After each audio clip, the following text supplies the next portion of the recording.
hopefully you spent a couple of minutes having a little think about it. It might be that you include key documents, session plans, reflection logs. It might that you include, so if you've done some events and you're kind of reflecting and using images to support your information, you might include those. You might include diagrams or videos. It might be an interview. It might be a video of your coaching session. So there's lots of different things you can include within a portfolio to document and provide evidence of your work, and obviously discuss those elements. A key point to remember, obviously a portfolio is a slightly different sort of submission to a essay or report, but although it's, you know, it's a series of tasks or series of documents submitted, you still need to make sure that you consider where you reference or include references into your work. So for example, if you're doing a reflection on your coaching and you're writing up about what you've been doing, or you're doing a reflection on your work experience placement, then it's still important that you include references and reference your work within a portfolio presentation.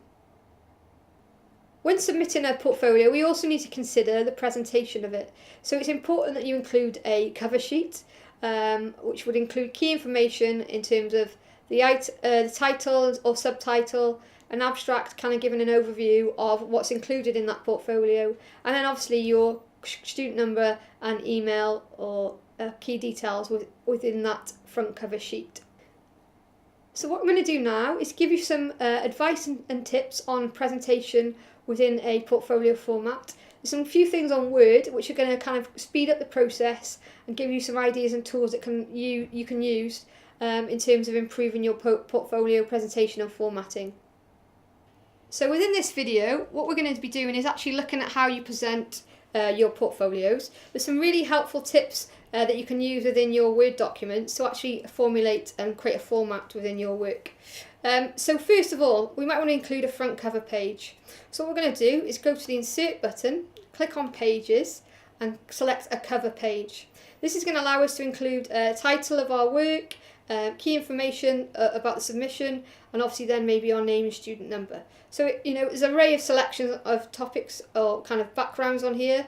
So I'm just going to pick a basic one. Here we go, we've got our nice front cover sheet. It's as simple as that. So it's really good and nice to include, especially for sort of reports and portfolio formats, to include this front cover sheet.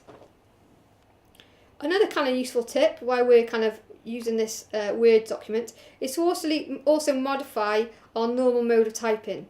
So what we can do is include some text in here.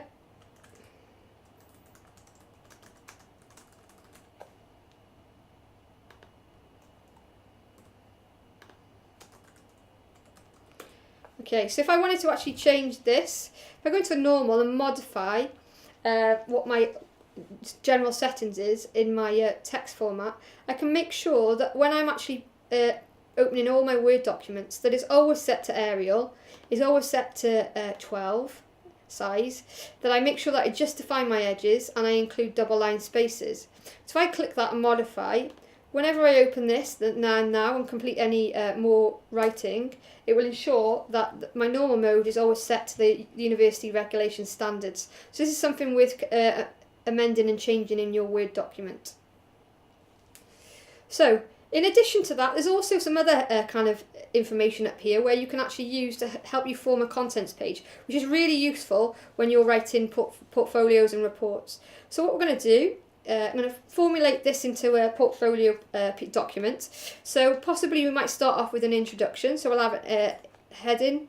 So we click on the heading 1 tab and include introduction.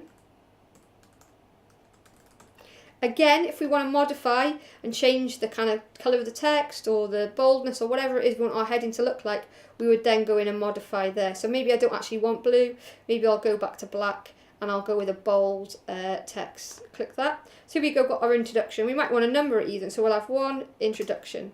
Then we might scroll down and then have our number 2.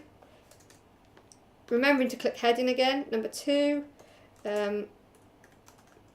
Main coaching sessions. Okay, I'm going to scroll down a little bit further, go on maybe to the second page, and we'll have 3, clicking on heading, reflective essay of coaching.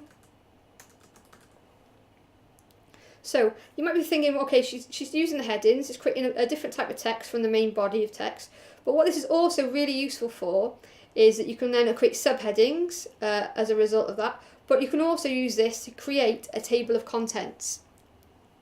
So what I'm going to do is go to References, and here we've got Table of Contents. And then you can click on that, you can customize it, or just select one of the general formats. So let's go for the contemporary format. So as you can see here now, obviously I've selected it here. I probably should have selected at the start of the document, but I would have included a table of contents. So every section that I include and create a heading out of it using the heading tab, I've now managed to formulate a table of contents. So when I come back to submit my work, I don't actually have to write out my table of contents, it's done for me. So it's a really useful tool, especially for sort of project work, portfolio work, and reports. And it's just going to speed up that process and make sure you've got the right pages and your right headings and so forth. So hopefully this is a useful tool for you to use.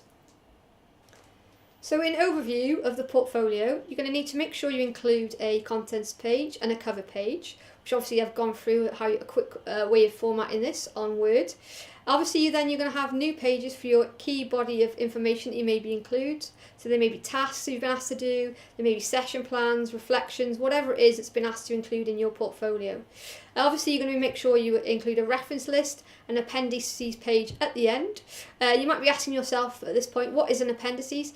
This is documents or evidence that supports your main body of work, which the reader can refer to and will back up whatever you've discussed within your report or portfolio.